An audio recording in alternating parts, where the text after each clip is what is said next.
you got to make a decision. You got to decide that you actually want to not look back and continue to look back in your rearview mirror and make a decision instead to move forward. The thing about every year, January 1st, everybody's going to start to lie.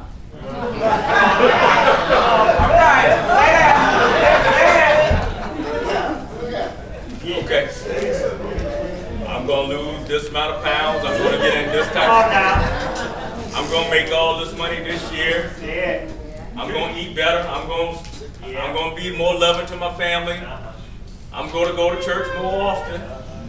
Thank you, Lord. You let me make it another day, and I'm going to do better. Okay. Now, it's great that you put it out there, but a couple of notes, challenge-wise. Put it down on paper. Make a commitment to yourself. Now, understand, when you're making change, that means a sacrifice has to take place. There's a reason why we talk about fasting and why it has its impact. Because there's a give up something, right? Okay, so what are you going to actually sacrifice in order to do those things that you're talking about to get to the next level? Is it going to be lose sleep? Are you going to push away from the table a few more times?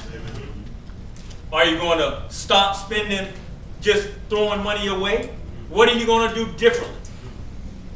So once you've actually started mapping out your game plan and actually put some things down on paper about this decision that you've made to have a different life and actually to live in this emancipation that you've already got. The next thing you need to do is you got to get you some accountability partners. You got to be able to look around someone to your left and right and actually see someone that's actually going to lift you up versus bring you down. You know, you really need to do an inventory of the people around you. It might mean your family too. Okay? Because some of the biggest detractors from your life will be your family members. So what you need to do is assess the people that are around you, because I want to tell you the best predictor of where you're going to be 5 years from now will be the books you read or listen to and the people you associate with. Period. Check your bookshelf. Check the people you're around. You're going to determine really where you're going to be at the next 5 years. You can change something just like that. You have that power. We each have the power right now to change our destiny, because in the military we call it the backward planning. Apply it to your life. Tell me what you want 2010 to be like. How do you want to be able to look back over 2010 and saying what has happened and transpired and speak it into existence? This is not la-la stuff. This ain't no fluff stuff. Not when you live it and you believe it. And the thing that's exciting is that because I've made a habit of studying successful people, I know that successful people do successful things. And the basis of it is really it's inside out. You know, you think about the movie. How many of you by show of hands have seen the movie Pursuit of Happiness? Will Smith in it. Okay, let me bring the scene to you.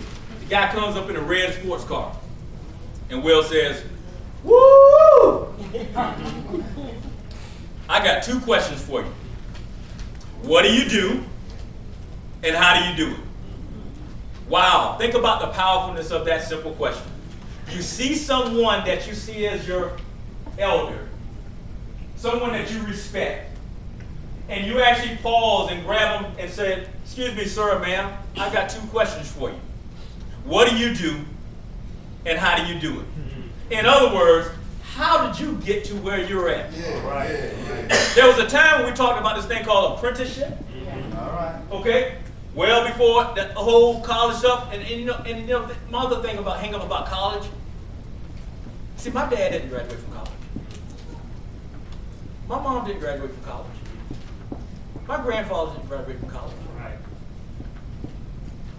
How obscene is it for me to think that college is the answer to all the things that are great if the people that have shaped and molded me and raised me didn't have those things? Why would we bank everything we have going on in life and in our children, making them think that everything boils down to whether or not they go get a degree? Isn't that, I mean, that just doesn't mesh well with me mentally. Do you realize how many people we cut off and throw to the side as a result of that? College is not for everyone. Everybody's not going to be an A student. But what you can do is teach them the discipline applied to give them their very best. That's what's required of God. Think about Matthew 25. You're talking about the parable of talents. Remember that, right? Talking about someone burying their talent? Yeah. Okay, well, essentially, we force some people oftentimes to bury their talent. Yeah. Because we don't want to teach them to appreciate it. We don't know how to teach them the self-image piece. And self-image is critical. Self-image is critical to one's success. Man was designed for accomplishment, engineered for success, and endowed with the seeds of greatness. You were born to win, but to be the winner, you were born to be, you must plan to win and prepare to win. We talked about preparation. Then and only then can you legitimately expect to win. So my challenge again, to everyone that's in a position of authority, everyone that has some degree of influence, is start thinking about how you're trying to prepare the next generation for success. Don't tell anyone that they're invited in and then sit them down at the table and then don't give them no plate to eat from. I got to tell you that because, see, in 1989 when I enlisted in the Army, when I had my epiphany about really who all I am, it wasn't because of Martin Luther King. Everybody touts Martin Luther King, respect Martin Luther King, but I'm going to tell you the foundation and the pep of my step comes from Malcolm X. Malcolm X. Why? Because he's about doing. Martin Luther King too. But the thing that spoke to my soul was about taking what was mine. It wasn't about beating no one else down. It was about a pride, about nationalism, about self. And what that translates to is, as I continued to develop my understanding, was about the things that people depicted about Malcolm X weren't even true. If I had left it to just commentary, then all I would have thought about was Malcolm X was a racist. That wasn't true. Malcolm X was expressing an ideology based upon how he was taught, but when he took his trip to Mecca and he recognized all the diversity, That's right. he was open enough to change. Teach. That's all right. And so when I was accepted into West Point, what I did was, specifically because of Effingham County, I took a picture in the paper when they announced me as being going to the cabinet. You guys can probably research it and find it. And I think I might even be one. I might actually be a first graduate from West Point in this area. I had an African hat on. I had a Malcolm shirt on. I had a gold chain on. And I had the article say something to the extent of, how would you describe this person? Who is this person? And the article went on and then tell about my background.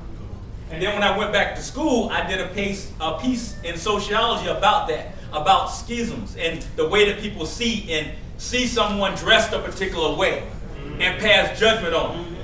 And I said how it was conflicted. Wait a minute. You got just this picture of a person and you got all these images that come up and this is who he is. And then you separate the picture and just read my bio.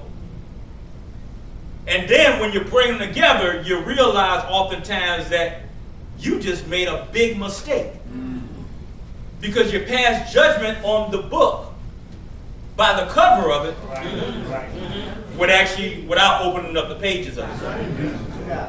And I'm saying to you people today is that we're doing that to our people that have so much talent, but we're not picking them up like I did with the young lady, putting our hands around them, listening to them to understand, not to talk at, but to talk with, and consequently, we're killing off the seeds of our trees.